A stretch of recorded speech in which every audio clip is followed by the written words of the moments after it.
नमस्कार, खबर कनेक्शन में आपका स्वागत है। छत्तीसगढ़ में निवेश करने पर कई तरह की छूट मिलेगी। नई औद्योगिक नीति के ड्राफ्ट में 12 वर्षों तक विद्युत शुल्क में छूट देने, भूमि, शेड, भवन की खरीदी पर लगने वाले स्टाम्प शुल्क में 30% तक छूट देने का प्रावधान है।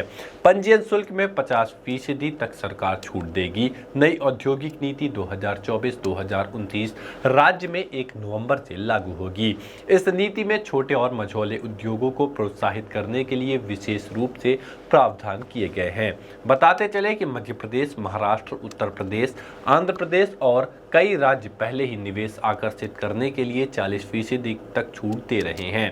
नई नीति में कैपिटल कैंप की सीलिंग समाप्त करने, नए उद्योगों, पुराने उद्योगों के विस्तार पर छूट देने, फार्मा, टेक्सटाइल्स, आईटी जैसे उद्योगों को प्राथमिकता देने, लॉजिस्टिक हब बनाने, एकीकृत औद्योगिक पार्कों की स्थापना, खाद्य प्रसंस्करण जैसे क्षेत्रों को प्राथमिकता, स्टील सेक्टर में वैल्यू एडिशन करने वाले उद्योगों की स्थापना पर भी जोर दिया जा रहा है।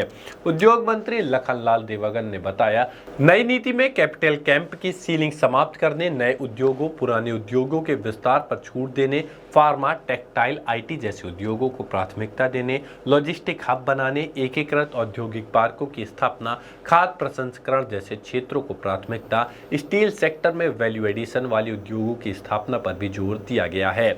उद्योग मंत्री लखनलाल देवागन ने बताया कि नई औद्योगिक नीति के आधार पर यहां निवेश करने का एक बड़ा आकर्षण होगा। यह न केवल राज्य के विकास को तेजी से आगे बढ़ाने में मदद करेगा, बल्कि स्थानीय अर्थव्यवस्था को और मजबूती प्रदान करेगा।